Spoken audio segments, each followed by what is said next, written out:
Today, a brain science guide for making smarter decisions. I'm going to show you the specific situations when you're most likely to make foolish choices.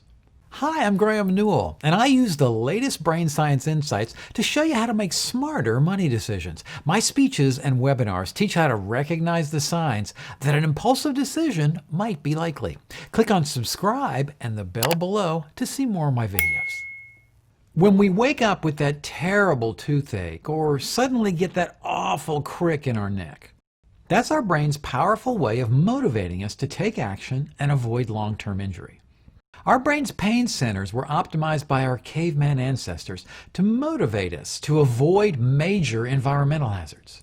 What we're talking about here is something called evolutionary psychology. This is a study of how modern behavior has been powerfully influenced by natural selection. Are you afraid of heights? Fantastic! Your evolutionary survival instincts are in top form. Guys like these, who lack a fear of heights, are the ones who will be quickly pruned from the gene pool. Do snakes give you the willies? Outstanding! You won't be dying from a snake bite. Snakes were big risks for cavemen. Our ancestors were taken out by big, dramatic dangers like predators, starvation, and exposure. But in modern times, what kills us is very different. Each year, Chapman University conducts an annual fear survey to find out how our modern-day fears are evolving today. They ask participants to rank the things that worry them the most. Here are the top picks. Now, if you take a close look at this list, you might notice something interesting.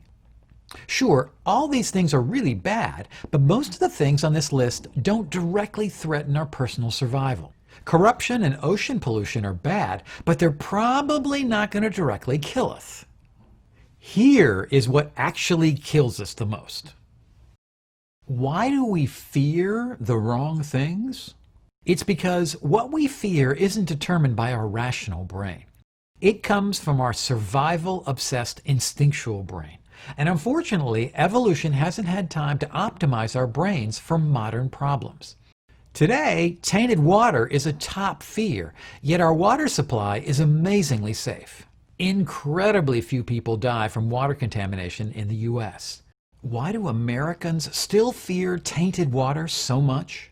Because contaminated water was a major cause of death for our caveman ancestors, and our instinctual brain remembers.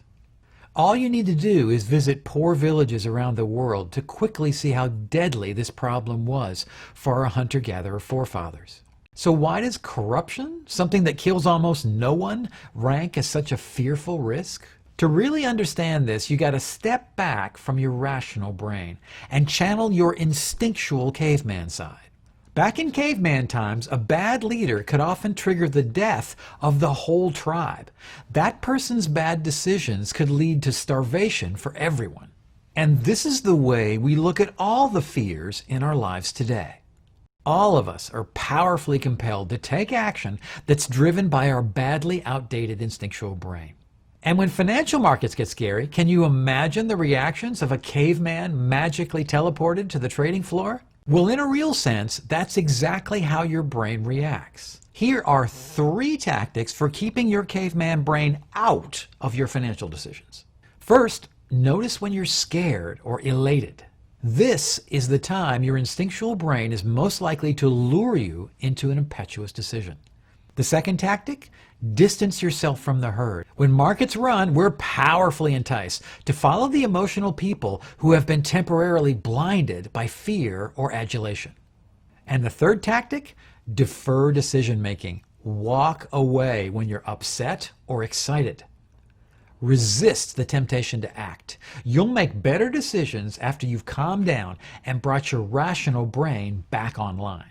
If you'd like to learn more about how our brain distorts our judgment after a big loss, I've got another video for you. Just click on the info card right here. So remember, a big loss or a big win is the time your caveman brain is most powerful. This is the time to pause and regroup. Come back to that decision when your rational brain is more in control. Right now, I'm working on another video on how cognitive bias tempts us to make bad financial choices. If you'd like to be alerted when that video is completed, just click on my face below to subscribe. And be sure to click that alert bell too. And I've created tons more videos on how brain science can help you make smarter money choices. Click on this box to see the full playlist. I'm Graeme Newell, and that's Better Decisions Through Brain Science.